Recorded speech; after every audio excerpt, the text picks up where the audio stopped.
आज हमारे सामने इस वक्त कथा सम्राट श्री मोहित भारद्वाज जी, और आज मैं अपने दर्शकों का इनसे परिचय भी कराऊंगा और जानेंगे इनसे कुछ ऐसी बातें जो आज हमारे समाज के लिए बहुत जरूरी हो चुकी है। हरे कृष्णा, सभी भक्तों को हरे कृष्णा। मैं पंडित मोहित भारद्वाज, आपके शहर बहादुरगढ़ में ही मेला ग्राउंड में अपना निवास स्थान है। नेत्रहीन बच्चे हैं और गौ माता यानी सनातन धर्म की रक्षा करना ही हमारा कर्तव्य है। धर्मो रक्षति रक्षतः, तुम धर्म की रक्षा करेंगे तो धर्म तुम्हारी रक्षा करेगा जी। और हमारी संस्कृति, हमारा कल्चर जो है इतना अब लोगों के दिमाग से दूर होता जा रहा है जिसकी कोई सीमा नहीं जी। तो मैं तो सर जो है एक ही आपसे रिक्वेस्ट करूंगा कि जितना हो सके सबको ये बताओ हमारे ऋषि मुनियों के बारे में, हमारे पूर्वजों के बारे में, हमारे सनातन धर्म के बारे में, हमारे कल्चर के बारे में। जी। आज हमारे बच्चे वेस्टर्न ड्रेस पहनना पसंद करते हैं परंतु अपने कल्चर से संबंध के कपड़े पहनना बिल्कुल पसंद नहीं करते। उसका रीजन यही है कि हम दूसरे की कॉपी करने लग गए। उनको कॉपी ना करके अगर हम अपने वेदों की, पुराणों की, उन चीजों की अगर कॉपी कर लें तो हमारा जीवन सफल है और घर की बिल्कुल सुख शांति है। मैं आपसे सिर्फ एक पहले से जानना चाहूंगा जी, आपके यही आश्रम के बारे में। जी, ये क्वेश्चन तो मैं करूंगा जरूर। जी, जी, यहाँ पे जो आपके पास जो बच्चे हैं जो नेत्रहीन हैं, जी, जी, वो कितनी संख्या में है? हमारे पास में इस समय 15 नेत्रहीन बच्चे हैं, जी। जिसमें बच्चे नहीं कह सकते, मतलब नेत्रहीन है। जी, जो जी। बुजुर्ग भी हैं, जी जी। मध्य अवस्था में भी है हाँ और जी। बाल अवस्था में भी जी। है। जो ये हमारा आश्रम है, हम इन बच्चों के लिए या इन नेत्रहीन व्यक्तियों के लिए इनकी स्टडी से संबंधित, इनके खाने पीने, रहन सहन से संबंध में जो है व्यवस्थाएं कराते हैं। जैसे आप इनके साथ एक प्यार का रिश्ता जोड़े हुए हैं, इनके जी, एक मतलब कि ख्याल रखते हैं, बिल्कुल। आपके मन को जो एक तृप्ति होती है, खुशी मिलती है, बिल्कुल। उसका वर्णन आप शायद नहीं कर पाओगे क्योंकि खुशी का वर्णन कोई कर ही नहीं पाता। बिल्कुल। लेकिन फिर भी मैं जानना चाहूँ कितना आप खुश होते उस टाइम? मैं जो किसी समय संगीत सीखा करता था, जी। वो संगीत सिखाने वाले जो गुरुजी थे वो नेत्री थे। जी। जैसे ये मैया बैठी हुई है, हाँ जी, इनको हाँ पता जी। होगा कि जी। मैं जब महावीर मंदिर में रहता था जी। तो उस समय पर मैं बेसुरा बन के और हारमोनियम में लगा रहता था। हाँ जी, हाँ तो वो जी। जो नेत्रहीन हमारे गुरुजी थे तो उनको देख देख कर मुझे लगा कि नहीं, मैं नेत्रहीनों के लिए कुछ करूंगा। और वहां से मेरे अंदर एक प्रेरणा जगी कि मैं चाहे जीवन में कुछ भी बन जाऊं या कुछ भी कर लूं, पर मैं नेत्रहीन बच्चों के लिए या नेत्रहीन व्यक्तियों के लिए मैं जरूर कुछ ना कुछ करूंगा। बाबा भोलेनाथ की ऐसी कृपा हुई कि वो साल भर भी नहीं हुई, उससे पहले हमारी व्यवस्थाएं बनना शुरू हो गई। मुझे काफी मेरे भक्तों ने भी, काफी मेरे ब्राह्मण भाइयों ने भी कहा कि तू इस चक्कर में काय को पड़ रहा है, अपना खा कमा, अपना घर बना, मकान बना। मैं नहीं, हमारे गुरुजी ने, मैं जब 6th क्लास में था, जो है गुरुकुल में पढ़ता था, तो उन्होंने एक पाठ पढ़ाया था, मानव सेवा पराधर्मो, कि सबसे बड़ी अगर कोई सेवा है तो मानव सेवा है। गौ माता की आप सेवा करो, या गौ माता के साथ आप फोटो खिंचा लो, उसके बाद दोबारा नहीं देखते वो कूड़ा थैली खा रही है, कहाँ खा रही है, कहाँ घूम रही है, क्या कर रही है, क्या उसकी दशा है, उस तरफ ख्याल नहीं करते हम। कोई ख्याल नहीं करता और वो ना बोल सकती। जी, मानव जो है उसकी आप सेवा करोगे, अगर 1 दिन 2 दिन आपने त्रुटि कर दी तो तीसरे दिन वो सब शिकायत करेगा, सबको शिकायत करेगा। बिल्कुल, तो मानव की सेवा करना सबसे बड़ा कठिन काम है। इसीलिए मेरे दिल में यही आता है कि मैं मानव सेवा को ज्यादा बढ़ाऊं, मानव सेवा ही सबसे बड़ी सेवा। बहुत बड़ी आपने बात कही। और मैं जानना चाहूंगा, जैसे आप कथा सागर की गंगा के अंदर अपने जो यहाँ पे श्रद्धालु आते हैं उनको उसमें खूब डुबकियां लगवा रहे हैं, लेकिन फिर भी आज समाज के अंदर जो आपने अभी कहा भी था कि पश्चिमी सभ्यता ने बिल्कुल बेड़ा गर्क कर दिया, क्योंकि हम एक हिंदुत्व का एक नारा तो लगा रहे हैं, लेकिन हमारी संस्कृति और संस्कार विलुप्त हो गए हैं। और इसके अंदर मैं जानना चाहूंगा आपसे, आज हमारी कुछ बेटियां शराब के नशे में, अन्य नशे के अंदर इतनी मतलब कि अपने आप को झोंक चुकी हैं कि भारतीय संस्कृति ना होकर एक जहर बन चुके। क्या कहना चाहेंगे ऐसे बच्चों के बारे में? सबसे पहले तो हमारे शास्त्रों में लिखा हुआ है, माता शत्रु पिता बैरी ये न बालो ना पाठितः, कि सबसे बड़े शत्रु माता पिता हैं। हाँ जी। जो समय समय पर शिक्षा नहीं दे पाते। हाँ जी। दूसरा मेरा एक प्रसंग होता है समाज से कि प्रेम एक वो चीज मान लीजिएगा या एक वो वस्तु मान लीजिएगा जो हर किसी व्यक्ति को जीवन में होता है। ज्ञानवान व्यक्ति को अपने ज्ञान से होता है, कलाकार व्यक्ति को अपनी कला से होता है, एक माता पिता को अपनी संतान से होता है।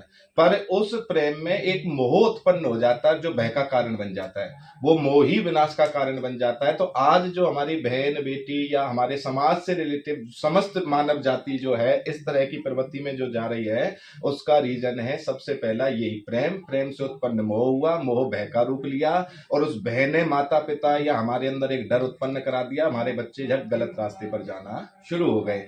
ये चीज जब तक खत्म नहीं होगी, जब तक हम उनको सुधार नहीं सकते। और सब आज के समय पर जो है वेस्टर्न कल्चर को लेकर इतने वो हो चुके हैं कि उन्हें हमारी संस्कृति, हमारा सनातन धर्म बिल्कुल अच्छा नहीं लगता है। जिस सनातन धर्म में माता पिता के पैर छुए जाएं, जी जी, जिस सनातन धर्म में मत्था टेका जाए, या जिस सनातन धर्म में सुबह 4 बजे जगने की रीति हो, तो आजकल का बच्चा इतना आलसी बन चुका है कि उसे 8 बजे जगना पसंद है, 4 बजे के धर्म को वो अपनाना पसंद नहीं करेगा। जी जिस वजह से लोग ये कह देते हैं कि हम तो इनको मानते ही नहीं, या हम तो ये इन चीजों पे भरोसा विश्वास करते ही नहीं। उसका रीजन ये नहीं है कि वो विश्वास या भरोसा नहीं करते, उसका रीजन सिर्फ और सिर्फ ये है कि उसके अंदर आलस्य आ गया है।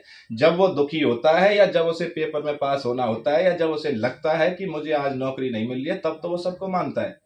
और जब उसको जरूरत नहीं है तो तब वो कह देता है मैं इन चीजों पे भरोसा नहीं करता। तो ये हमारी एक सोच बन चुकी है साहब, और कुछ नहीं है। आप लगातार एक मेहनत कर रहे हैं कि भी हमारी जो संस्कृति, हमारे जो ऋषि मुनियों को जो रास्ता जो है उसको हम आगे तक पहुंचाएं, और पहुंचा भी रहे हो। क्या आपको एक उम्मीद है कि जो आप ये जो कथा सुनाते हैं कि आने वाले वक्त में क्या कुछ लोग, मैं कुछ ही कहूंगा अभी क्योंकि कलयुग का वक्त है, क्या उस रास्ते पे ऋषि मुनि और रास्ते पे चलेंगे कि जिससे कि हमारी संस्कृति और संस्कार जिंदा रहे और हमारा भारतवर्ष सोने की चिड़िया कहलाए? बिल्कुल। क्या कहना चाहेंगे आप देखो, इस चीज में जब तक इस शरीर में मेरे प्राण हैं तब तक तो देश की सेवा के लिए और धर्म की सेवा के लिए और अपने सनातन धर्म के लिए मैंने पूर्ण रूप से समर्पित कर रखा है जी।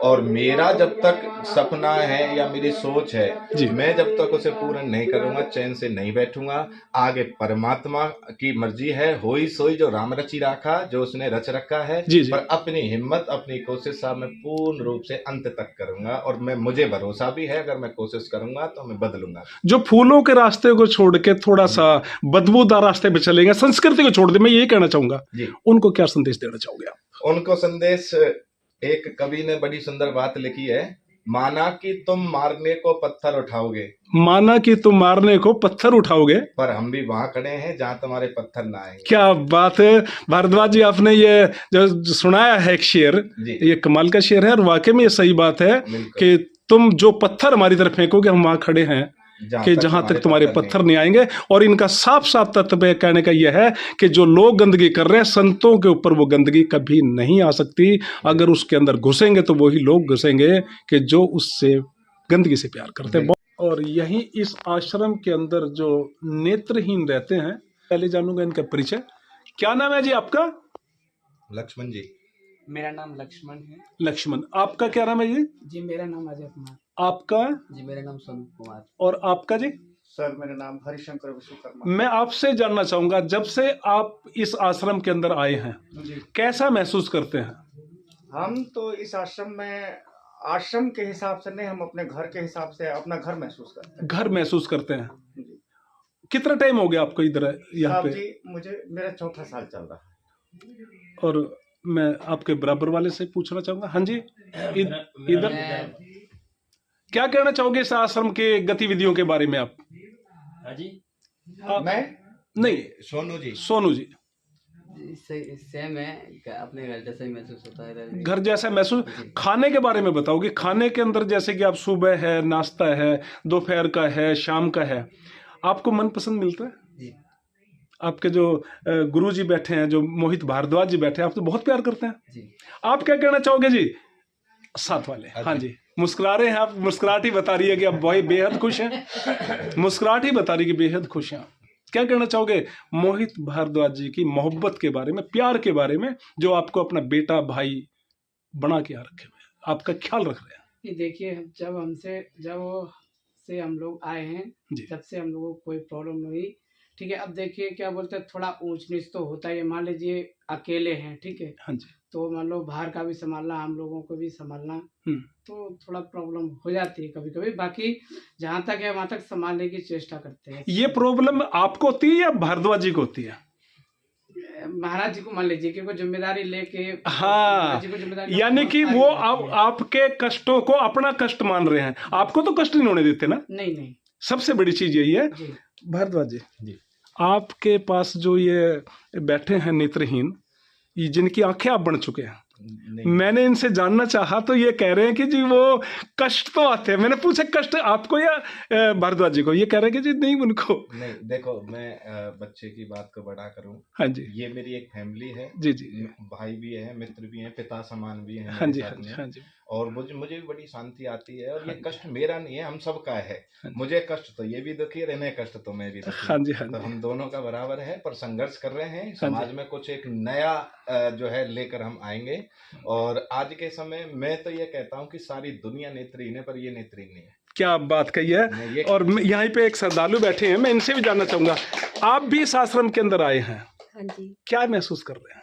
बहुत अच्छा महसूस करती हूँ मैं इनको काफ़ी सालों से जानती हूँ, जी। क्योंकि ये पहले महावीर मंदिर है, जी, वहाँ पर आते रहते थे।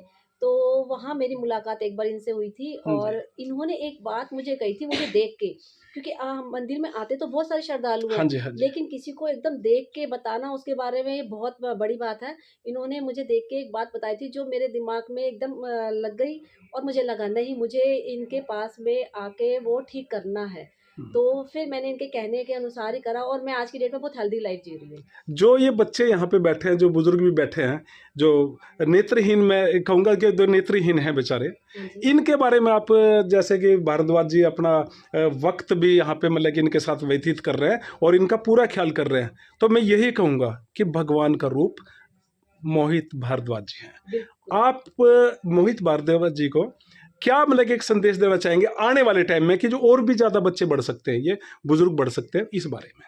पहली बात तो जो ये कर रहे हैं कार्य, बहुत अच्छा कार्य कर रहे हैं, जी, और हमें इनका सपोर्ट करना चाहिए, हर एक को सपोर्ट करना चाहिए, तो तन से, मन से, धन से, जिस तरह से भी हो, इनके हमें साथ देना है। और बहुत अच्छा कार्य कर रहे हैं। बहुत कम ऐसे होते हैं जो इनिशिएट लेते हैं इस तरह का, तो मैं तो बहुत अच्छा कार्य मानती हूँ, और इनके लिए क्लैपिंग करती हूँ स्पेशल से। देखो ये सबसे बड़ी चीज़, एक खुशी का माहौल।